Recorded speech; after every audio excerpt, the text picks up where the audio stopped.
तो कैसे आप लोग? उम्मीद करता हूँ बहुत अच्छे होंगे, पढ़ाई बहुत अच्छे से चल रही होगी। Welcome to learner IAS together success. दोस्तों हम लोग कंटिन्यू कर रहे हैं लक्ष्मीकांत का चैप्टर नंबर 3।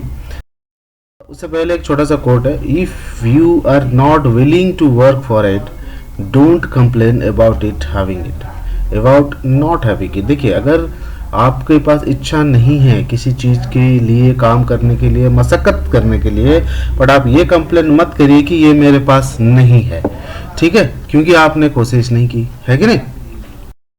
चलिए इसी के साथ पॉलिटी हम देखिए दोस्तों, हमने चैप्टर नंबर 3 देख रहे थे जिसमें हमारा था silent feature of the constitution. ठीक है, ये इंपॉर्टेंट आर्टिकल्स हैं हमारे कॉन्स्टिट्यूशन के जो डील करते हैं किसके साथ, वो लिखा हुआ है। जैसे कि article number 1 name and territory of the union, article number 3 formation of new states and alteration of area boundaries और name of the existing state, article number 13 laws inconsistent with or in derogation of the fundamental rights.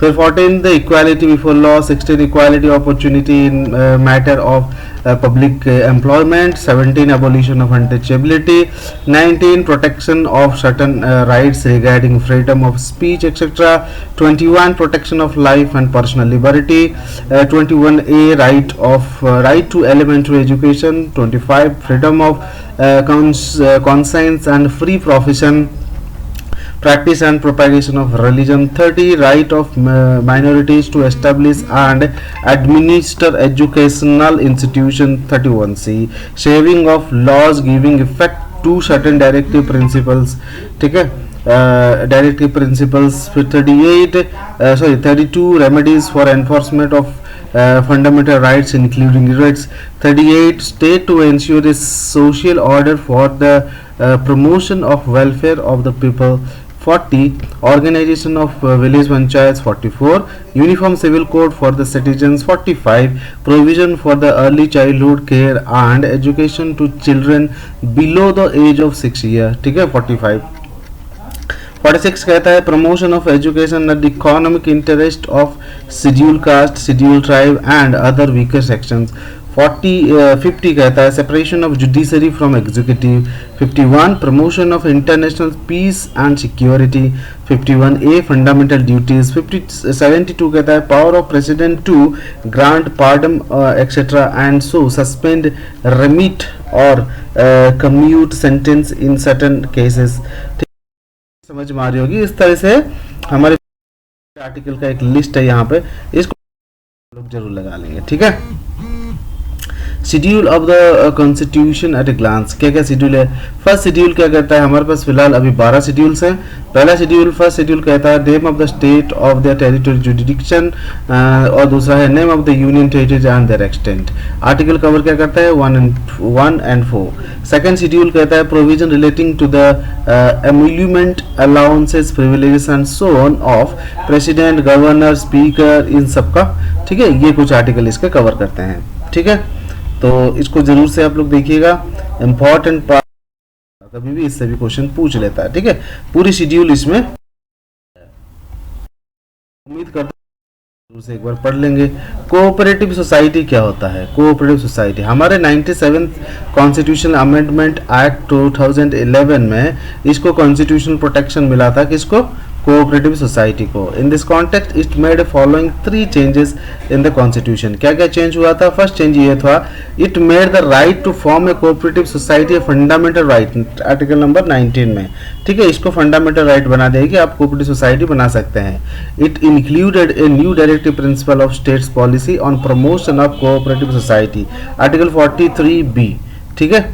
तो it added a new part 9B in the constitution which is entitled as the cooperative society, article 243 ZH to article 43 ZT, ठीक है।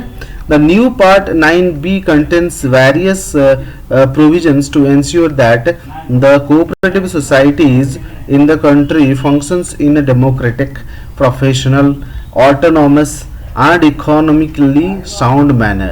It empower the parliament in respect of multiple states cooperative society and state legislature in respect of other cooperative society to make the appropriate law, ठीक है। criticism of the constitution, हमारे constitution को criticism हुआ है। पहला it borrowed constitution, कुछ लोग constitution है, हमारा कॉन्स्टिट्यूशन खुद का नहीं है। देखिए अंबेडकर जी ने कहा था, we proudly says that we have gone through around 63 to 64 constitutions. After that we get the juice and the main motto of all the constitution. ठीक है, जैसे आयरिस है, DCSP, हमारा जुडिशरी सुप्रीमेसी आया, USA से पार्लियामेंट्री सिस्टम आया, British से, ठीक है, कनाडा, ऑस्ट्रेलिया, बहुत सारे लोगों से मिलकर आया। The best are taken from. ठीक है, दूसरा है कार्बन कॉपी ऑफ 1935। देखिए Indian government act, the government act of India 1935 को कहते हैं कि इसको छाप दिया गया। देखिए इसका एक बहुत बड़ा पार्ट है, इसमें बहुत बड़ा पार्ट है। ठीक है, काफी लेंदी है, ये बहुत लेंदी था तो हमारा भी लेंदी है, ये बहुत बड़ा पार्ट है, बट इसको पूरा गलत होगा। ठीक है, same the doctor B Ambedkar answer the above criticism in the constitution assembly in the following way. As to the accusation that the draft constitution has reproduced a good part of the provision of the government of India act 1935, I make no apologies, there is nothing to be ashamed of in borrowing. It involves no plagiarism.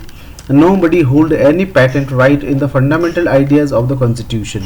What I am sorry about is that the provisions taken from the government of India Act 1935 relate mostly to the detail of the administration. उनका कहना था कि मुझे ये बताने में कि हाँ इससे बहुत बड़ा पार्ट लिया गया है, कोई प्रॉब्लम नहीं है, क्योंकि एडमिनिस्ट्रेशन का सब बहुत बड़ा पार्ट इंडियन गवर्नमेंट एक्ट या गवर्नमेंट ऑफ इंडिया एक्ट 1935 से लिया गया है। उन इंडियन और एंटी इंडियन, ठीक है, वो कह रहे थे ये इंडियन के विरुद्ध है। कैसे? According to critics the Indian constitution is un Indian और anti Indian because it does not reflect the political tradition of and the spirit of India. कहते हैं कि इसमें इंडिया की कोई झलक ही नहीं दिखती। They said that the foreign nature of the constitution makes it unsuitable to the Indian situation और unworkable in India. In this context K. Hanuman Thaya, a member of the Constituent Assembly, commented, "We wanted the music of veena or sitar, but here we have the music of an English band. That was because our constitution makers were educated that way." ठीक है, similarly Loknath Mishra कहते हैं, another member of the constitute assembly criticise that constitution as a slavish imitation of the west, much more a slavish surrender to the west. तो ये कई सारे लोग इसको कॉन्स्टिट्यूशन कहते हैं कि ये इंडिया नहीं है, क्योंकि ये इन्होंने तो हनुमंताय ने हनुमान थाया ने कहा कि हमारे कॉन्स्टिट्यूशन मेकर जो थे कॉन्स्टिट्यूट असेंबली में जो थे वो विदेश से पढ़े हुए थे, इसके लिए उनको वैसा ही थिंकिंग आया, उन्होंने वैसा ही बनाया। ठीक है, अन गांधीयन कॉन्स्टिट्यूशन कहते हैं इसमें गांधी की झलक नहीं मिलती, गांधीयन थिंकिंग इसमें है ही नहीं। According to the critics constitution un Gandhian because it does not contain the philosophy and idea of Mahatma Gandhi, the father of Indian nation. They opined that the constitution should have been raised and built upon village panchayats and district panchayats. In this context, the same member of the Constituent Assembly, K. Hanumanthaya, said that is exactly the kind of constitution Mahatma Gandhi did not want and did not envisage. ठीक है, T.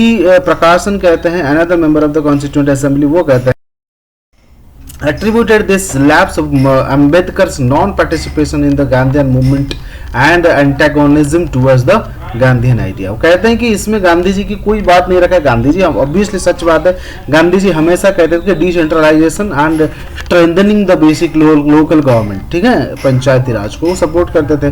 But दूसरे ये कहते हैं कि अम्बेडकर ने गांधी जी के non participation movement में कोई वो नहीं कि हिस्सा नहीं लिया और गांधी जी के साथ उनका बनता नहीं था, इसलिए उन्होंने ऐसा बना दिया। ठीक है, एलिफेंटाइन साइज, मतलब बहुत बड़ा साइज है इसका, कॉन्स्टिट्यूशन बहुत बल्कि हो जाता है। ठीक है, सर इवोरी जेनिंग कहते हैं, ब्रिटिश कॉन्स्टिट्यूशनलिस्ट कहते हैं, observe that provision borrowed the always well selected and the constitution generally speaking was too long and complicated। कहते हैं कि इंडियन कॉन्स्टिट्यूशन बहुत बड़ा है और बहुत कॉम्प्लिकेटेड भी है। In this context H B Kamath कहते हैं, member of the constituent assembly, commended the emblem and the crest that we have selected for our assembly is an elephant. It is perhaps in conscience that our constitution, ठीक है, to is the bulkiest that world has produced. ठीक है, वो कहते हैं कि ये जो हमने एम्बलम जो चुना हुआ है कॉन्स्टिट्यूशन के लिए जो है एलिफेंट, वो शायद कॉन्स्टिट्यूशन को दिखाता है, क्योंकि इतना मोटा बुक, इतना बड़ा कॉन्स्टिट्यूशन दुनिया में किसी का और है नहीं। पैराडाइज ऑफ द लॉयर, ठीक है, लॉयर्स की ये पैराडाइज है। ये कहते हैं कि लॉयर बुक है, नॉर्मल लोगों को तो कुछ समझ में नहीं आएगा, जो समझ में आएगा कि वो लॉयर। काफी सही बात भी है। ठीक है, तो रेफरेंस कहाँ से लिया गया है इसको, केशवानंद भारती के state of Kerala constitute assembly debate. ठीक है, ये कई सारे हैं। तो चलिए हम लोग यहाँ पर होता है, करता हूँ बहुत अच्छे से समझ में आया होगा। थैंक यू वेरी मच, और मिलते हैं हम अगले वीडियो में अगले चैप्टर के साथ, और तब तक पढ़ते रहिए, अपना ख्याल रखिए। जय हिंद।